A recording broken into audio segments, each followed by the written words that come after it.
The call came in just after midnight. A man's voice, thick with panic, crackled over the emergency line.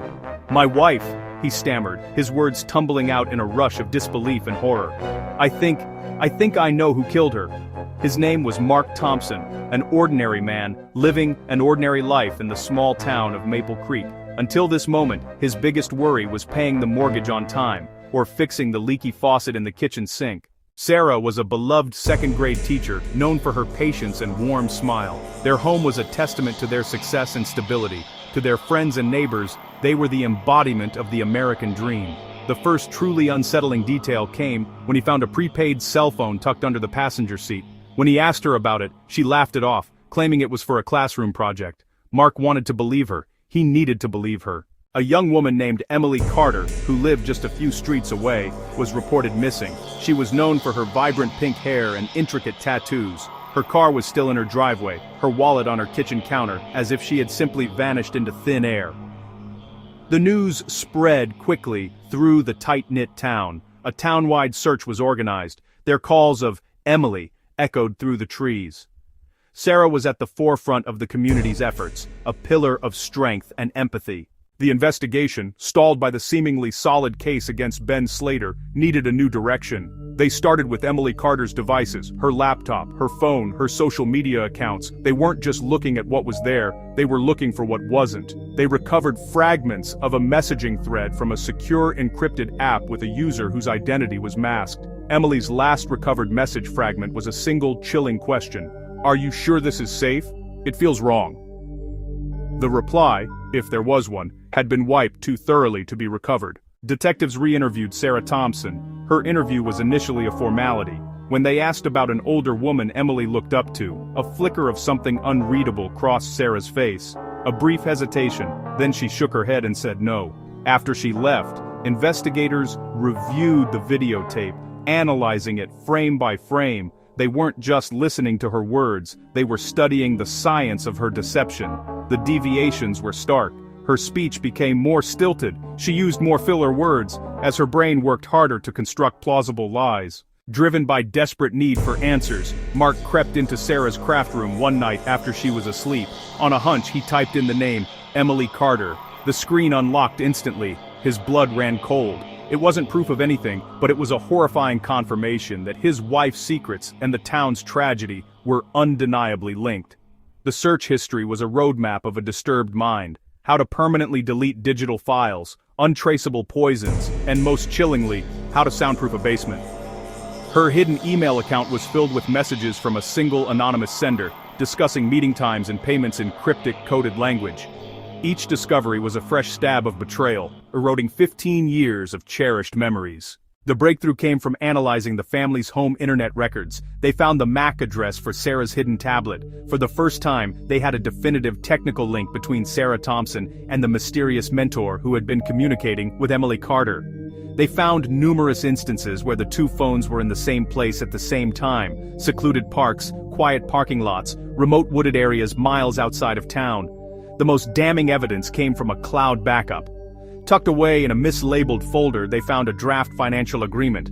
The document outlined a payment of $50,000 to Emily Carter in exchange for her permanent relocation and a signed non-disclosure agreement. The metadata showed it was created on Sarah's tablet 2 weeks before Emily disappeared. It was the digital smoking gun.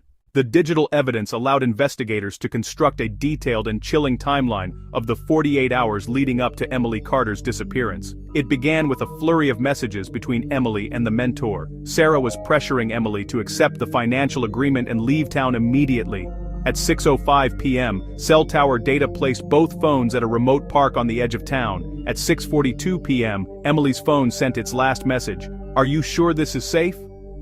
At 6:45 p.m., Emily's phone went offline permanently.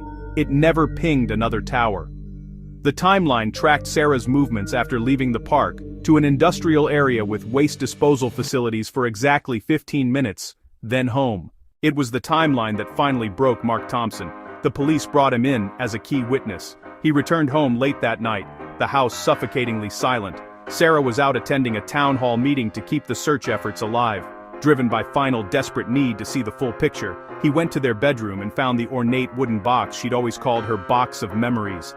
With a crowbar from his toolbox, he pried the lid open. The screech of wood and metal was a cry of finality. There were no dusty heirlooms. The contents were methodical, organized, and utterly monstrous, a collection of small labeled Ziploc bags. A bag labeled Emily Carter, dated the day she disappeared. Inside was a small silver ring with a turquoise stone, the same ring Emily wore every day. In that instant, Mark understood.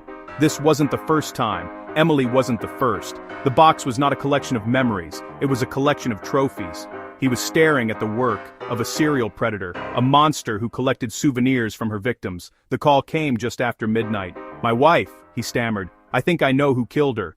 The arrest happened quietly on a Tuesday morning. When they told her she was under arrest for murder, her expression didn't change. News of the arrest spread like wildfire. At first no one could believe it. Sarah Thompson, the kind teacher who organized charity drives. The press descended on Maple Creek, transforming the quiet town into a media circus. The trial was methodical and overwhelming. The prosecution presented the inescapable timeline built from digital and physical evidence. They projected Emily's final, fearful words, showed the DNA matches, the geolocation logs, an avalanche of proof that could not be explained away. After a 3-week trial, the jury took less than 4 hours to reach a verdict. Guilty on all counts, including the murder of Emily Carter and charges related to 2 other cold cases. Clerk.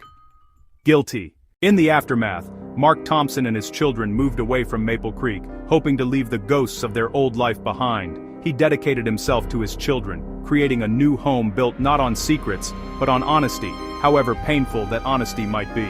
He found solace in structure, focusing on building things that were solid, transparent, and true. In a quiet town hundreds of miles away, a memorial garden to Emily Carter now stands, filled with vibrant flowers and a simple wooden bench. A bronze plaque celebrates her love of life, her kindness, her adventurous spirit, ensuring she is remembered for the light she brought into the world. It serves as a beautiful reminder of the person she was, not just the victim she became. We are left with a final, haunting image, Emily's silver ring with a turquoise stone, an object so ordinary, so personal, representing the collision of 2 worlds.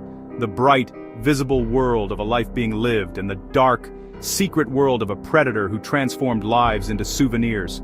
In our modern world, there is no such thing as a perfect crime, only crimes where the digital clues have not yet been found. The unseen truth remains, waiting to speak for those who can no longer speak for themselves.